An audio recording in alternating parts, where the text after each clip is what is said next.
Prepare to experience the strongest radio allowable by law. Secrets will be revealed. Myths dispelled.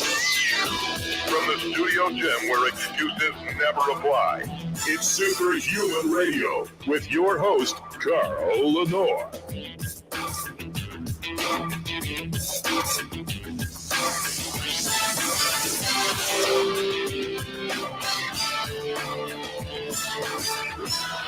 Hey, welcome back to another episode of Superhuman Radio. We have a fascinating show today because I love shows that give you answers. Don't just point out problems. And today's going to be one of those shows. We're going to be talking about pulmonary fibrosis. And it happens for a lot of reasons. In fact, during the pandemic, we heard a lot about pulmonary fibrosis because of the inflammatory effects of the COVID-19 virus on the lungs. And then people were put on ventilators, and that kind of exacerbated the problem because fibrosis reduces flexibility. You know, it makes things harder. Think of scar tissue when you think of fibrosis. We're going to talk about zinc, lo and behold, and its role in perhaps preventing the onset of this type of a problem. Before we get started, we have to thank our title sponsor, and that is Legendary Foods, makers of the Tasty Pastry. The Tasty Pastry is the Pop-Tart reimagined. Less than 1 gram of sugar, 20 grams of high-quality protein, 4 to 5 net carbs if you're a low-carb person like me. But the important thing about the Tasty Pastry, the thing that you should understand about it, is it tastes like you're eating real cake. You won't have to chum it down and think to yourself, well, this fits my macros. It keeps me in my dietary lane. Because they taste so good, you'll eat them, and your children will eat them too. That's how you know if a healthy snack really tastes good, because a kid will eat it. Go to shrnetwork.biz/legendary. Use the code SHR10 to get 10% off. Let them know that you learned about it here on Superhuman Radio. Now, without further delay, my guest, Dr. Paul W. Noble from Cedars-Sinai in California. How you doing, Dr. Noble? Good morning, Carl. I'm doing wonderful. Thank you. So, how big of a problem is pulmonary fibrosis in our population today?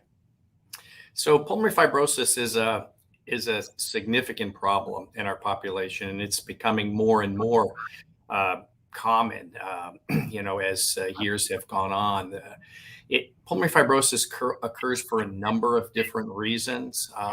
And for that reason, it's a little bit hard to sometimes put a precise number on the number of patients, but well over 100,000, 200,000 patients suffer from pulmonary fibrosis from a variety of causes.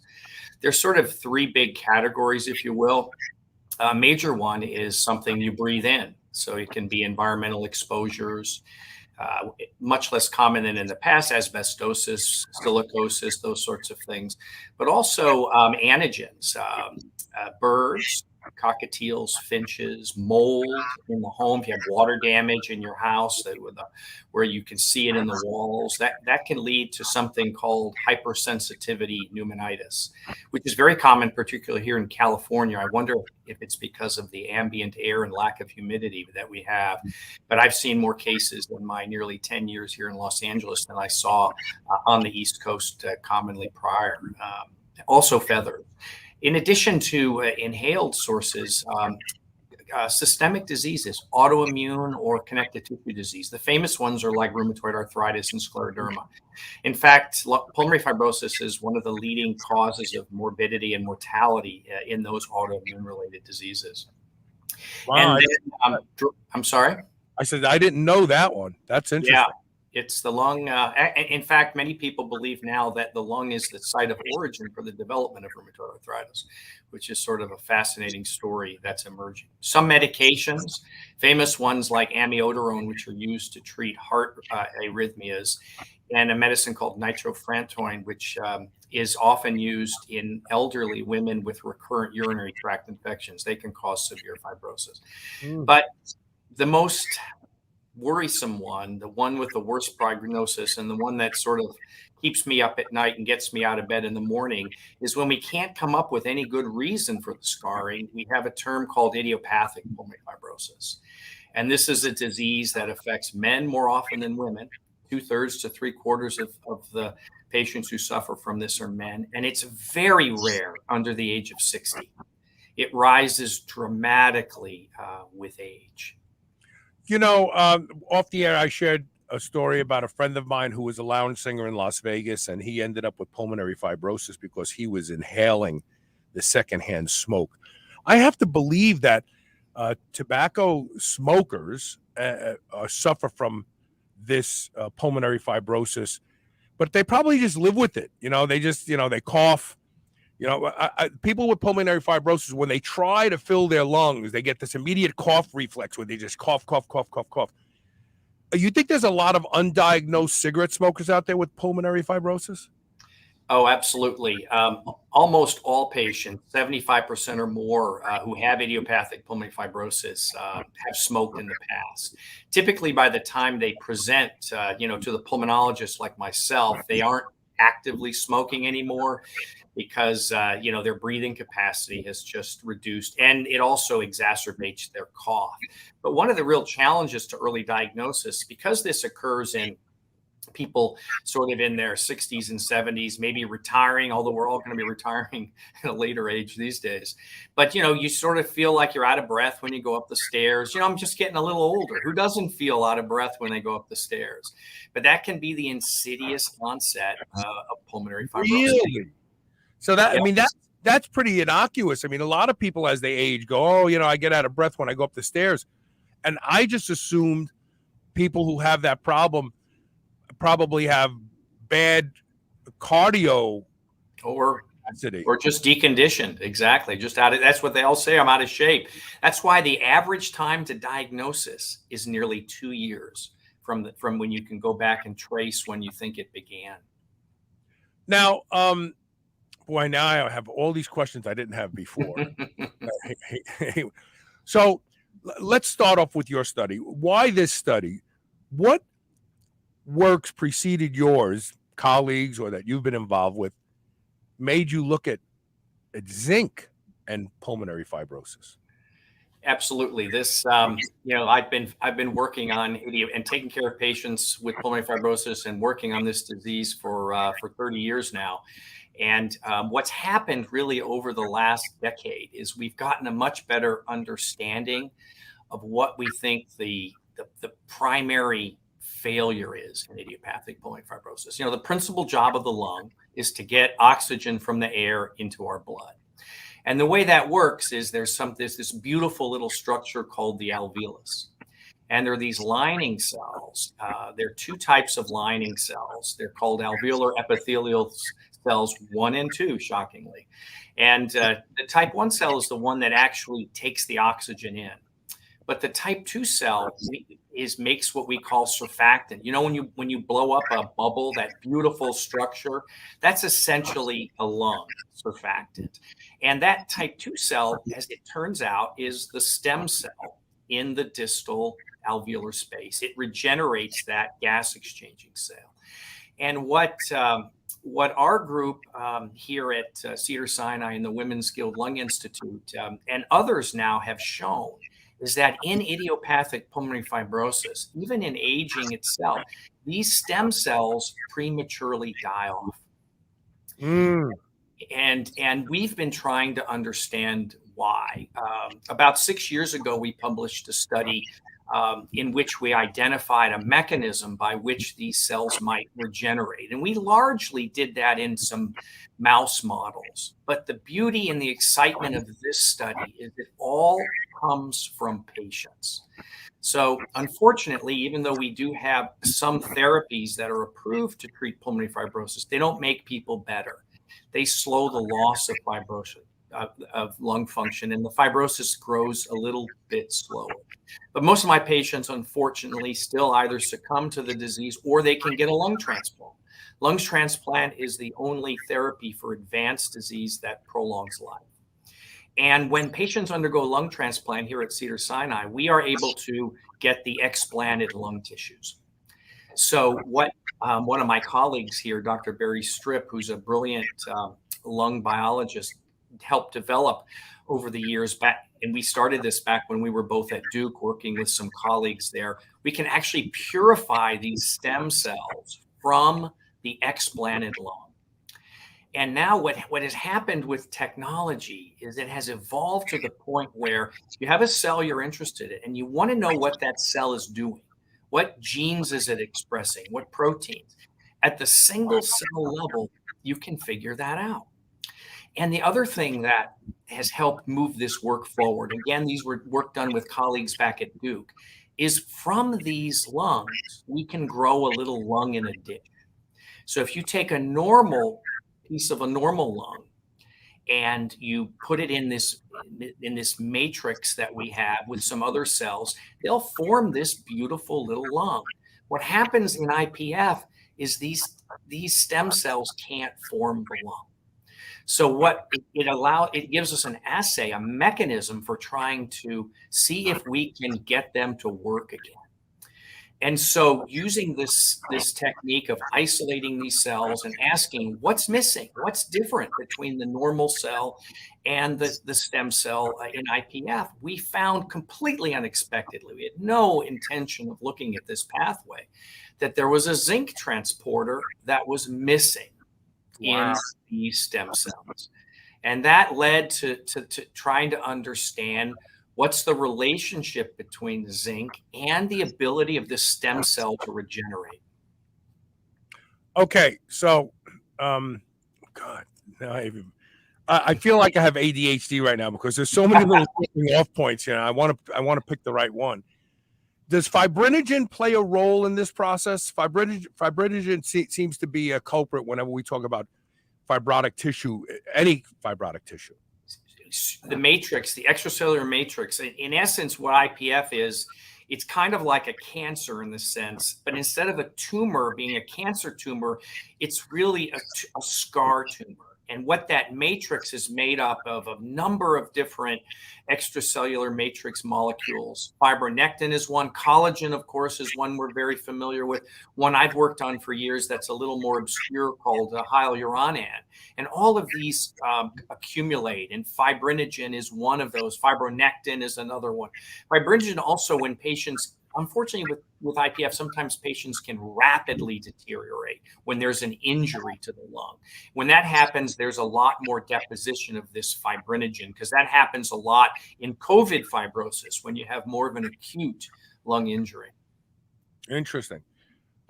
So what about, I don't want to go past this question before we move forward. We've established that smoking cigarettes makes you prone to this problem. What about vaping? Vaping is all the rage now. People, I see literally people exhaling cumulonimbus clouds of vapor. Is that doing some of the same damage that the tobacco products do, you know? Yeah, I think there's no question. It's not my particular area of expertise, but colleagues that I know around the country work actively on this. And while it's probably somewhat better not to have as much nicotine or as much of the other toxins that are in a cigarette smoke, but there's no way it's good for you. I was particularly thrilled to see that one of them seems to be coming off the market. These are really not good for kids. You know what's really funny? Native Americans taught their babies never to breathe through their mouth. Mm-hmm. when the baby was asleep, if they were breathing through their mouth, they would hold their hand over their mouth. They would do this periodically when the baby was awake to force the baby to go back and breathe through the nose. Now, I know a lot of people have nasal problems today, deviated septum, allergies, which makes it harder and harder. But do you think that mouth breathers tend to be more prone to developing idiopathic pulmonary fibrosis? Well, it's an interesting question. It's not one, quite honestly, that I've really thought about. But one of the other risk factors, in addition to aging and smoking, is reflux, is gastroesophageal reflux disease. And, if you think about when you breathe in through your mouth, the pressure, the transpulmonary pressures that are then, transmitted through the chest are a little different than with the nose. So it's conceivable that could also promote silent reflux. So it is possible that could be a contributing factor, because we know there's a high association between reflux and idiopathic pulmonary fibrosis. We don't really know if it's a cause and effect, but they certainly run together. Well, and the other thing that becomes worrisome to me is, so there's this cluster of disorders that all seem to have relationships, but we don't know which is the first one. I have some theories on this, quite frankly. I think you get gut problems first, and then what happens is the gases in the stomach breach the 20 millimeters of water pressure value at the sphincter, the esophageal sphincter, and then these things start coming up. These are caustic gases, the acid digesting food, and some of the food is particulated, and that's coming up. So the next thing that happens is the entire esophagus and the soft palate at the back of the throat becomes inflamed and suffers from edema, the narrowing of the airway. Now we snore. And I've been telling people on this show for years, snoring is not natural. It's not funny. And even if you haven't been diagnosed with frank obstructive sleep apnea, if you're snoring, you're causing these pressures against the esophageal sphincter that are literally sucking the gases out of your stomach. And I really think that this is domino one, in my humble opinion, because AARP did a survey. 68% of Americans claim that they have gut problems. They don't digest well. They're bloated all the time. You can see the distension in stomachs today. If you walk up to a Starbucks and watch, there are people that are very lean. You can see vasculature in their forearms, and they've got an almost 3-month pregnant look, So something's going on in the gut. But the other thing is obstructive sleep apnea. Sure. We have people out there who wear a mask, right, to pressurize and keep their airway open, and they're breathing through their mouth all night long because their mouth is open. I really think the only way that a CPAP should be used is with the nasal portion, the one that just goes in the nose, and then tape the mouth. That's just my opinion. Do you see the obstructive sleep apnea, the fibrosis? Do you see all of these together quite often? So it's interesting, that you mentioned that, Carl, but there is a marked increase in the incidence of sleep apnea in patients with idiopathic pulmonary fibrosis. And I do think that there absolutely could be something to a gut-lung connection that you're talking about.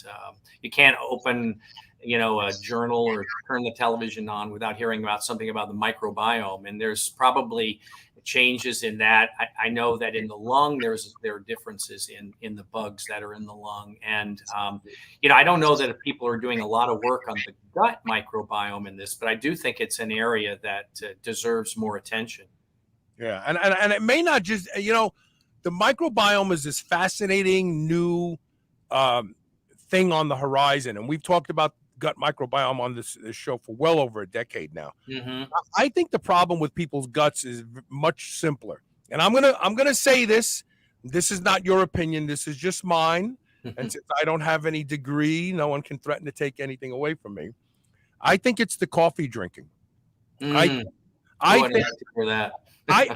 can't tell you how many people who have messaged me over the years and said, is there a peptide? You know, I talk about peptides. Oh, is there a good peptide for GERD? The first question I come back with is, I just recently gave up coffee completely, and my stomach feels completely different. And I would say to them, do you drink coffee? Yeah, 6 cups a day, 2 pots a day. You know, I go to Starbucks 4 times a day. And I say, just stop drinking coffee, see what happens. And inevitably, every one of them emails me back in 1 week, 2 weeks, 3 weeks, and said, my GERD is gone. I can't believe it. So when you look at the size of the population, when you look at the popularity of these buckets of coffee, and don't forget, this coffee isn't the coffee my mother and your mother drank. Right. That coffee, you could see to the bottom of the cup, it looked like rusty water. The level of turbidity and the level of the what they're drinking today is more like what's the word I'm looking for? Not a solution, but a suspension. It's like a liquid suspension. And all of that stuff irritates the gut. And over years of doing that on an empty stomach, first thing in the morning, people start having gut problems. That's just my opinion, and only my opinion. Now, tell me about your study. How was your study designed? Sure. So, like I was saying, the main idea that we were trying to get a better understanding is why don't these alveolar epithelial stem cells regenerate properly? So when we identified that, sorry, we're having a helicopter land. They're probably bringing a heart to get transplanted here at Cedars-Sinai. Yeah, no problem. It just adds a excitement to the show. That's okay. Sorry about that. And so then once we identified that, that there was this deficiency in the ability of these cells to take up zinc, then there's a lot of other mechanisms by which you can say, well, what are the downstream consequences? What does that mean? And then what we were able to show was that there was an axis that was deficient. So zinc, and then there's a nutrient called NAD. Which is I'm sure you're very familiar with that, Carl. And NAD is also required for the function of these molecules called sirtuins, which sirtuins are these fascinating molecules that are implicated in anti-aging. And so we unexpectedly identified that this axis was deficient. And then what was exciting was we could put these components back to see if we could regenerate the lung in the dish.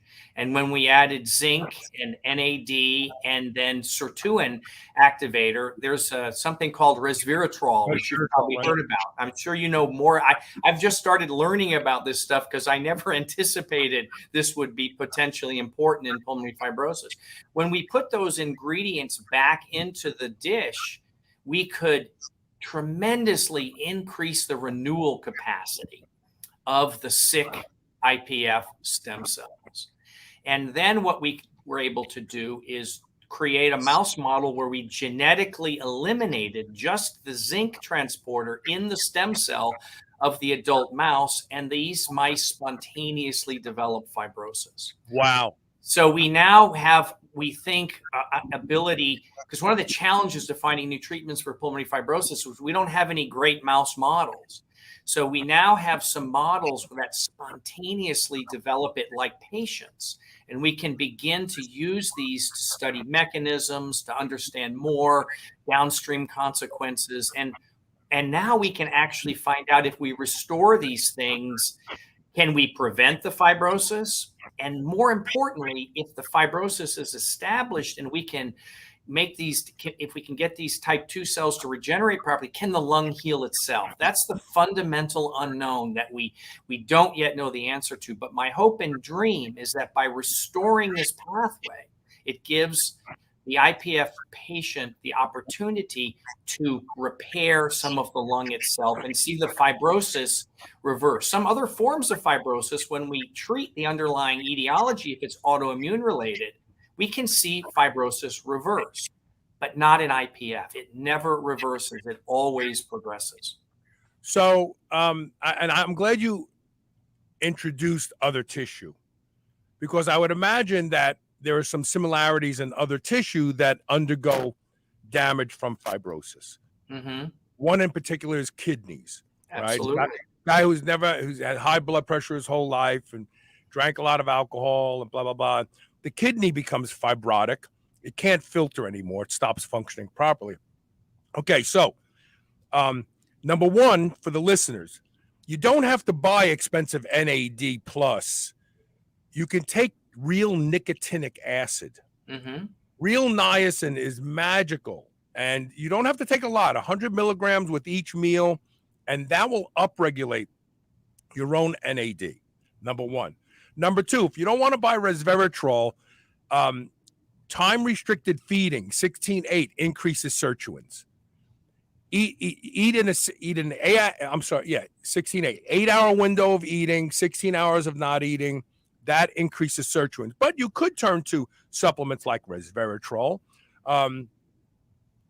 So zinc is the target here that I'm really interested in. Mm-hmm. So did you have to use what would be considered therapeutic levels of zinc? Or if I'm a beef eater, excuse me, which I am, I'll be eating 2 pounds of beef right after the show today. If I'm a beef eater, am I getting enough zinc to affect this process? It's a great question. And, it's something that, we're still working on trying to, because trying to get the corollary between what works in the dish, right, and what works in people. We don't really know the exact answer. And quite honestly, I've been looking for experts in this area to consult with, because I'm not a zinc expert. I'm a pulmonologist and a lung biologist. So we're sort of, moving into this area. But my sense is, you don't want to take too much zinc. Too much zinc, can be toxic. So you have to be careful. There's a therapeutic window. So we don't really know exactly. Generally the dietary, suggestions are probably adequate, somewhere in the 30 to 50 milligram range. But, we don't really know yet, because the study just published. Does cigarette smoke deplete zinc in the lungs? I believe the answer to that is yes. Yeah. So theoretically, someone who does smoke probably should focus on making sure they get enough zinc in their diet, because, real vitamin A, retinol, mm-hmm. is protective against skin cancer. However, sun depletes vitamin A in the skin. Mm-hmm. So, when you realize that, you got to load up with vitamin A if you're going to go to the beach for the afternoon, because that's why I was just curious if cigarette smoking depletes it.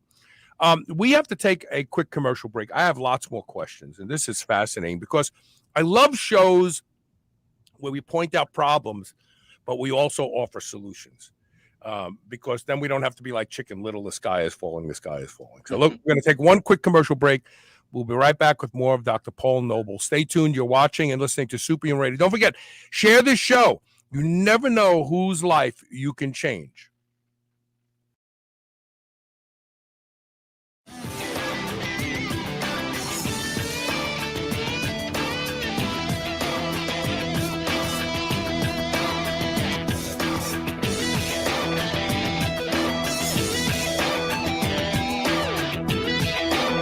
Dogs should be powered by fat and protein, not carbs. That's why Visionary Pet makes low-carb, ketogenic dog food for dogs of all breeds and life stages. From kibble to freeze-dried and even low-carb treats, all Visionary Pet recipes are very low-carb, ketogenic, and made with 100% real meat protein. Shop now and use code SHR for 20% off your first order today. Your dog deserves the lifelong benefits of optimal nutrition. Make the switch to Visionary and see why smart dogs eat low carb. I would easily say that I am the hugest proponent you will ever meet to doing anything that will improve the quality of my sleep. And that's because sleep is linked to just about every metabolic disorder we see in our population today. One of the easiest things you can do to improve the quality of your sleep is to get a pillow that can be shaped into the exact form factor that allows you to get your best night's sleep. And that is MyPillow. I've been sleeping with MyPillow for a few years now, and I can tell you that when I have to travel and stay in hotels, I don't get a good night's sleep because I don't have MyPillow with me. Right now, you can save up to 60% off of everything offered to improve the quality of your sleep at shrnetwork.biz/MyPillow when you use the code SHR. Or you can call toll-free 800 889-4938. And remember to use code SHR to save up to 60%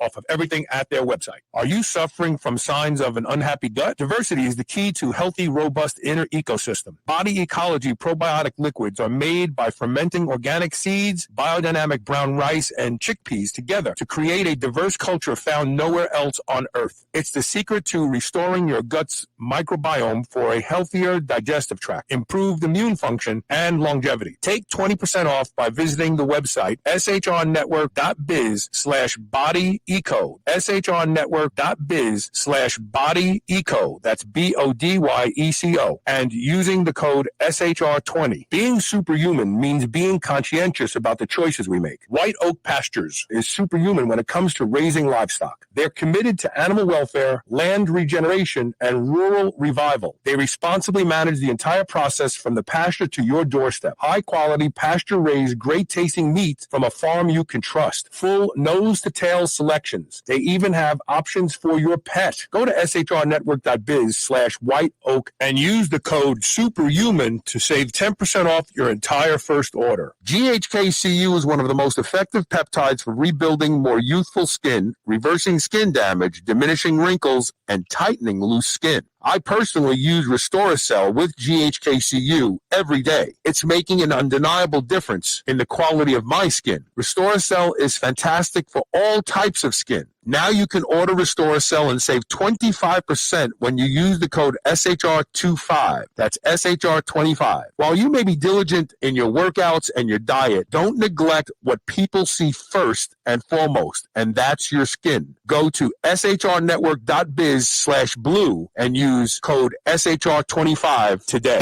This is the Superhuman Channel, where brawn and brains finally meet.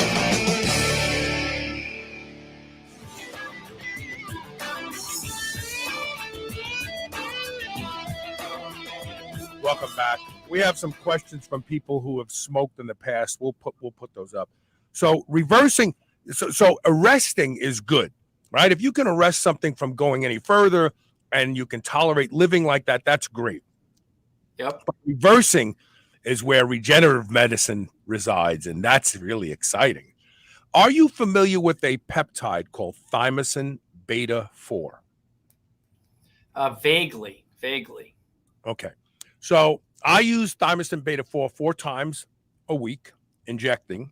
Mm-hmm. But let me tell you a story about my cornea. It's hard to get around fibrotic tissue in the cornea because you can't see through it anymore. Mm-hmm. I ended up injuring my cornea, and the physician, ophthalmologist, told me that I would probably need a corneal transplant at some point in time. And I said, but don't I have to use steroid drops for the rest of my life? And he said, yeah. I said, but then won't I get a cataract? He said, yeah, but we'll remove that. So it was like his cavalier attitude about future surgeries. Yeah, on your eyes. Yeah. And I said, isn't there anything I can do to keep the scar tissue from building up? And he said, no. I did some research. I have access to this peptide. So I had a compounding pharmacy make thymosin beta 4 eye drops in an isotonic, a buffered isotonic liquid, and I put it in my eyes twice a day. And as I started going back for my follow-up visits, he said, wow, the scar is getting smaller. He couldn't believe it. And so I let him in on it. I says, I'm putting thymosin beta 4 eye drops in my eyes. He says, can you send me the literature you have? And they've actually used it on cornea. Luckily, I found one study where they actually used it on corneal tissue. Mm-hmm. And today, my right eye, it's not perfect. I'll say this. There's a little cloudiness to it. But I can shoot a gun with my right eye. I can ride my motorcycle. It doesn't get me. So I'm only telling you this because thymosin beta 4 may be an interesting peptide for your research. Yeah, I'll have to look into it for sure. Yeah, absolutely. Because maybe if you combine it with the sirtuin upregulation and the NAD upregulation and the availability of niacin, the body, because as naive as it may sound, I kind of feel like the body and your DNA, as long as your DNA hasn't been so damaged, has a blueprint. Yeah. You know? And if you give it all the tools and you give it the mortar and the bricks, it looks at that blueprint and goes, "Oh, this is what we do." At least that's what happened with my cornea. He was astonished, and he said that he was going to look into using it in his practice. Wow. Yeah, that's amazing that you were brave enough to have something synthesized and put it into your eye. That's impressive. I guess motorcycle riders are like that. Well, no, Dr. Noble, I'm a product of the 60s. I did a lot of drugs. I did a lot of LSD.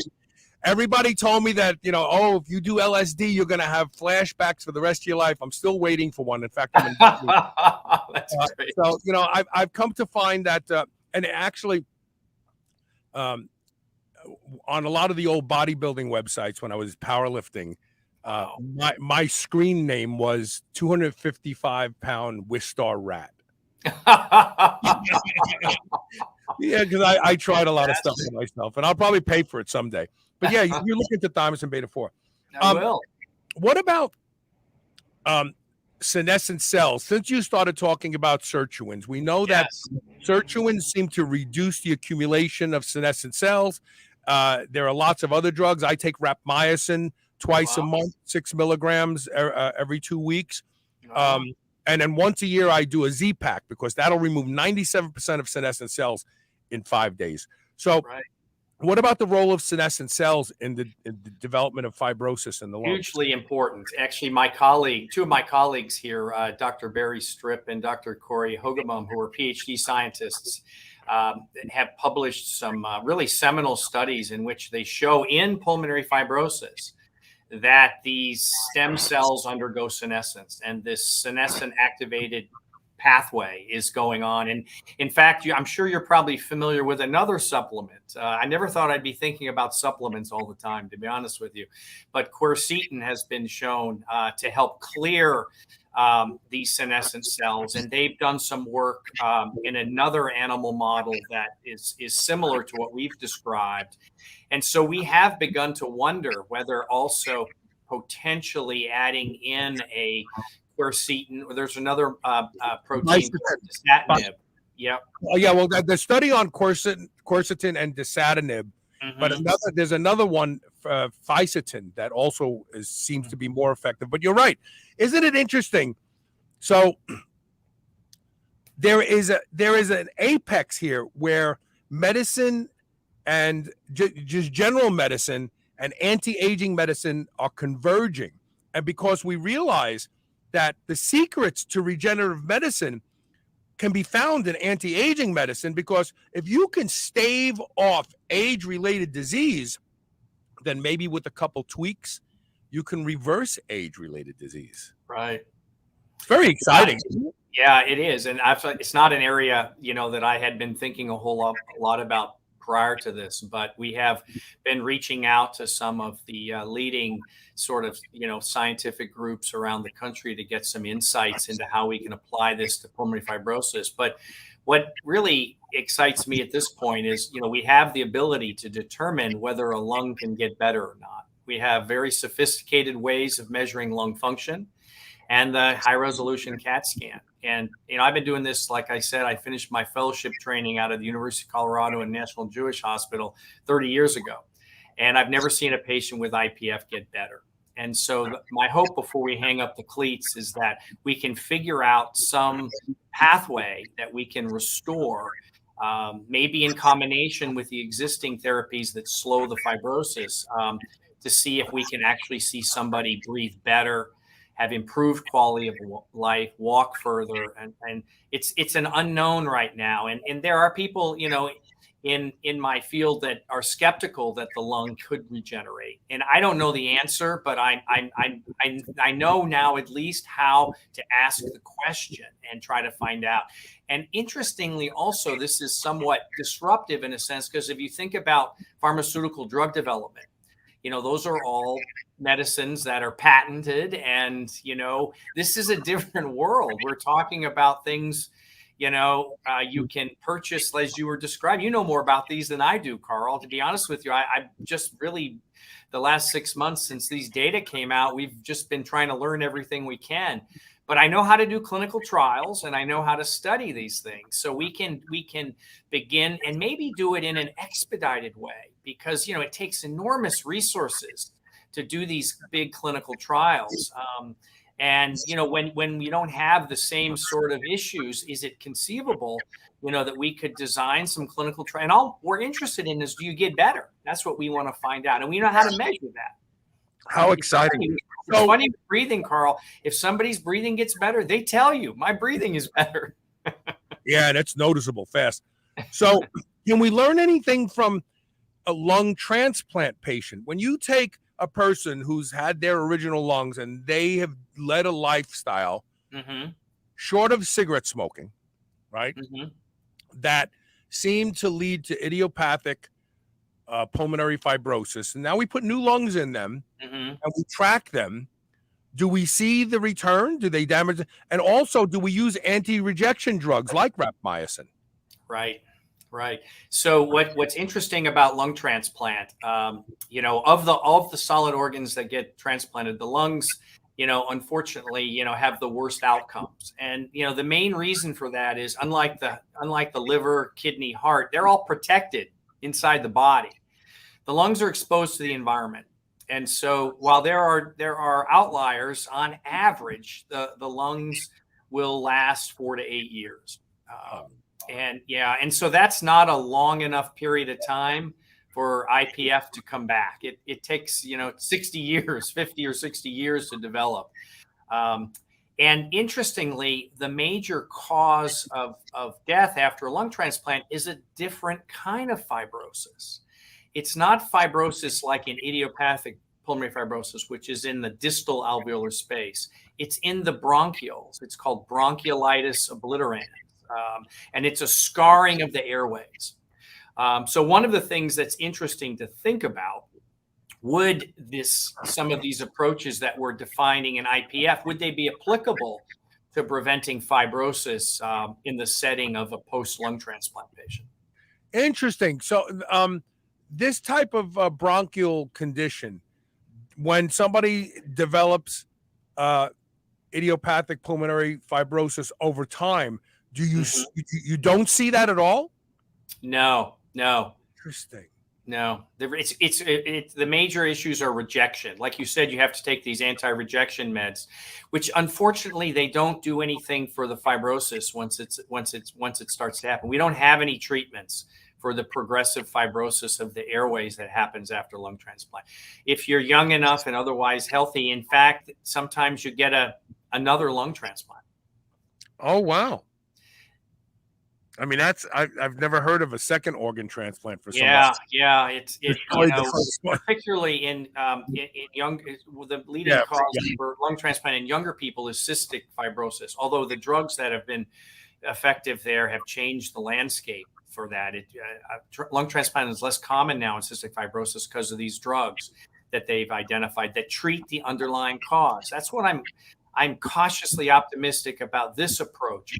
Since we identified it as a defect in humans, restoring it, is potentially treating one of the underlying causes of IPF. We know this in medicine. People don't get, if you have an infection, unless you get rid of the cause of the infection, you're just going to continue to have problems. Treat the underlying disease. That's a fundamental, paradigm in medicine. I have people who write to me that think that peptides can fix everything. And when they ask me, is there a peptide for this? Is there a peptide for that? The first thing I ask them is, what's your diet like? How do you sleep? Nothing. The analogy I've used on the show is you don't want to start picking out the wall color for the new paint while the house is still on fire. You know what I mean? You got to get the fire out, then you can start thinking about what color are we going to paint the walls, and that's the problem. Let's put this question up real quick, and then we're going to take a break. Stephen Rushing says, I smoked for over a decade, often unfiltered, and inhaled cigar and pipe tobacco. I haven't smoked in 4 years. What would the best protocol with zinc, parenthetically or otherwise, to repair, improve lung function? Well, it's interesting. While there's no question that smoking is not good for your lungs, surprisingly, some people are relatively immune. My dad, who passed away 4 years ago from a stroke at 86, smoked his whole life, and he had nearly normal lungs at the end, as a pulmonologist, much to my chagrin. Right. So, you don't know that you necessarily have lung damage. You can find out, by getting some pulmonary function testing. But, I'm not an expert, on the zinc supplements, but I would think just a normal healthy diet with the zinc dietary recommendations would be sufficient. Vegans tend to be very low in zinc and very high in copper. I wonder if there is any relationship between vegans and idiopathic pulmonary fibrosis. Not that I'm aware of. I've not come across that, or from other colleagues have seen that mentioned. And then Craig Hollander said, too much zinc displaces copper, which is essential for ceruloplasmin. Ceruloplasmin, that's for fighting infections. Exactly. Yes. Mm-hmm. Low levels of ceruloplasmin in the blood can cause changes in your body and energy levels. It can affect day-to-day function and cause problems. Yeah. So too much of any, Yeah, no, he's absolutely right. Too much zinc is not a good thing. And you don't want to go start popping zinc tablets. Eat steak.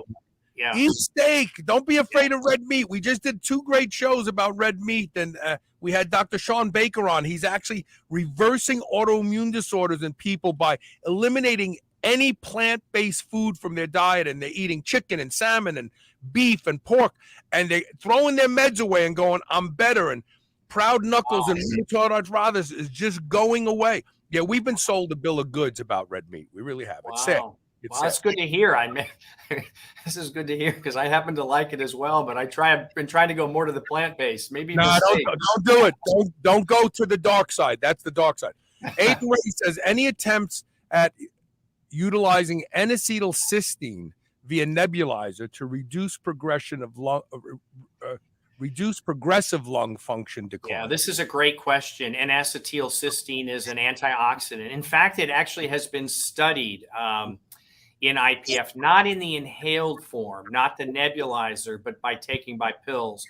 Did not seem to have any impact on halting the progression of the disease. But there are still physicians and patients that do use inhaled N-acetylcysteine, but it's not something that I would recommend. It got a lot of fan play because of its ability to increase glutathione production. Exactly. But in and of itself, increasing glutathione production is a good thing. Let's take a quick commercial break. We'll wrap up the interview. Stay tuned.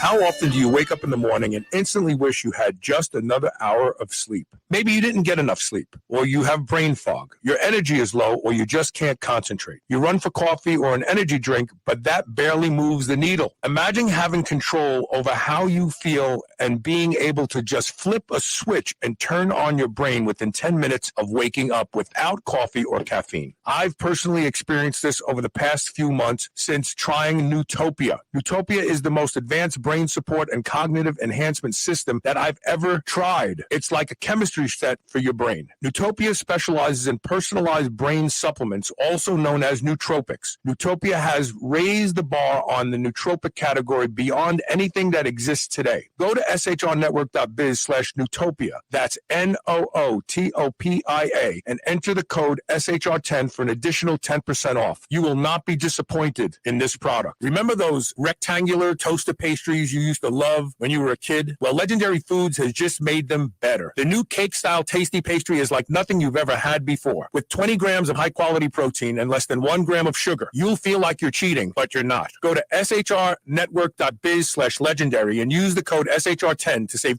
10% off your purchase of tasty pastries. Now available in cookies and cream, red velvet cake, birthday cake, blueberry, strawberry, brown sugar cinnamon, and hot fudge sundae. Go to shrnetwork.biz/legendary and use code SHR10 today. The Hercules pre-workout from Lost Empire Herbs is like no pre-workout you have ever had before. Completely natural formula designed specifically to optimize workouts, provide quicker recovery time, provide adequate nutrition, and get you away from all those no-good, overstimulating pre-workout supplements on the market today. The Hercules pre-workout blend is a mix of extracted natural herbs and mineral pitch. No fake colors, no added flavors, nothing else. Not only will Hercules pre-workout formula help your workouts, but you'll likely discover lots and lots of side effects, beneficial side effects. Go to shrnetwork.biz/Lost Empire today to learn more. Are you 35 or older? Every year after puberty, your growth hormone decreases sometimes by 50% by the age of 35, and it only keeps going down from there. This affects everything from making it harder to recover from workouts, sleep, and a general loss of a sense of well-being. It also affects your ability to get and stay lean. BioPro Plus is the first of its kind, 100% non-synthetic alternative to prescription synthetic growth hormone treatments. All the benefits without any of the needles or side effects and 100% safe. Previously only available through doctors, you can go to shrnetwork.biz/biopro, that's BIOPRO, and use code SHR30 for $30 off today. There have been no new innovations in men's underwear for hundreds of years. That's all about to change with Sheath.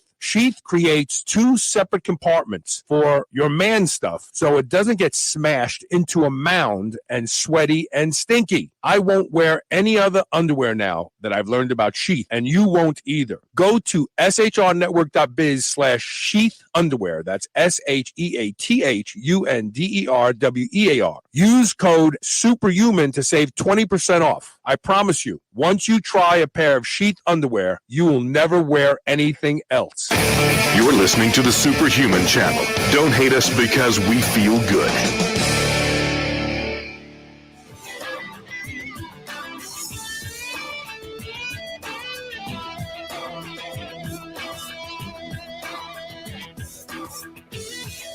Stay tuned after this interview. I have a couple announcements to make. We have some really exciting new videos up on YouTube. Something I should have asked earlier when we were talking about the GERD phenomenon. Do we see people who have advanced Barrett's esophagus or esophageal? Barrett's esophagus. Do we see a higher rate of this type of lung fibrosis in them? So it can be a little bit different. Sometimes people who suffer from Barrett's, they have, you were sort of alluding to it, but we didn't speak about it in quite this way. They're more likely to chronically aspirate food.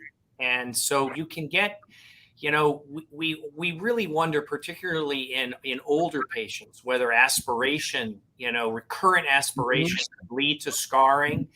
It's a little bit unclear, but I have seen some patients over the years that where I thought they had idiopathic pulmonary fibrosis, but in fact, by treating the aspiration and the GERD, in fact, we saw some improvement. So I do think it's something we don't know enough about, but you have to be hyper vigilant about looking for aspiration. Patients won't always have, total choking on their food. It can be more subtle than that. Right. Right. What do you hope both clinicians and lay people take away from this paper? Well, what I think this paper really offers is, for the first time, an opportunity to think about treating the fundamental failure, the epithelium that's not regenerating. There's 2 problems. One is the loss of these cells, and then the activation of the scar process. So the cells that make all the collagen and matrix molecules are the fibroblasts, and the 2 medicines that we have make it harder for those cells to make scar tissue, but doesn't treat the underlying cause. So what I would like people to be aware of is that as we hopefully move to clinical trials to learn as to whether or not this approach, could really fundamentally change the nature of idiopathic pulmonary fibrosis, and think about the possibility of a new paradigm of treating this zinc NAD sirtuin axis in idiopathic pulmonary fibrosis.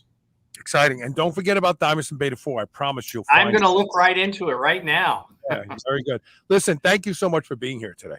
My pleasure. Thank you for giving me the opportunity. Have a wonderful day. Take care.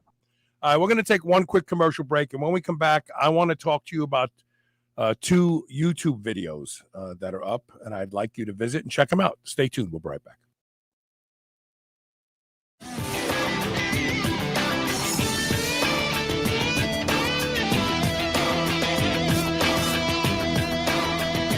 I would easily say that I am the hugest proponent you will ever meet to doing anything that will improve the quality of my sleep. And that's because sleep is linked to just about every metabolic disorder we see in our population today. One of the easiest things you can do to improve the quality of your sleep is to get a pillow that can be shaped into the exact form factor that allows you to get your best night's sleep. And that is MyPillow. I've been sleeping with MyPillow for a few years now, and I can tell you that when I have to travel and stay in hotels, I don't get a good night's sleep because I don't have MyPillow with me. Right now, you can save up to 60% off of everything offered to improve the quality of your sleep at shrnetwork.biz/mypillow when you use the code SHR. Or you can call toll-free 800-889-4938. And remember to use code SHR to save up to 60% off of everything at their website. New Mass Pro Synthogen X2 just upped its own legendary game. To distance itself even further from the rest of the pack, Synthogen X2 now has double the key active ingredients. If you've ever wondered what steroid-like recovery feels like, Synthogen X2 delivers. See why others compare it favorably to powerful bodybuilding drugs at synthogen.com. Mass Pro Synthogen. When you train with it, you'll gain with it. Being superhuman means being conscientious about the choices we make. White Oak Pastures is superhuman when it comes to raising livestock. They're committed to animal welfare, land regeneration, and rural revival. They responsibly manage the entire process from the pasture to your doorstep. High-quality, pasture-raised, great-tasting meat from a farm you can trust. Full nose-to-tail selections. They even have options for your pet. Go to shrnetwork.biz/whiteoak and use the code SUPERHUMAN to save 10% off your entire first order. There have been no new innovations in men's underwear for hundreds of years. That's all about to change with Sheath. Sheath creates 2 separate compartments for your man stuff so it doesn't get smashed into a mound and sweaty and stinky. I won't wear any other underwear now that I've learned about Sheath, and you won't either. Go to shrnetwork.biz/Sheath underwear. That's SHEATHUNDERWEAR. Use code SUPERHUMAN to save 20% off. I promise you, once you try a pair of Sheath underwear, you will never wear anything else. This is the Superhuman Channel, where we use oxygen for the power of good.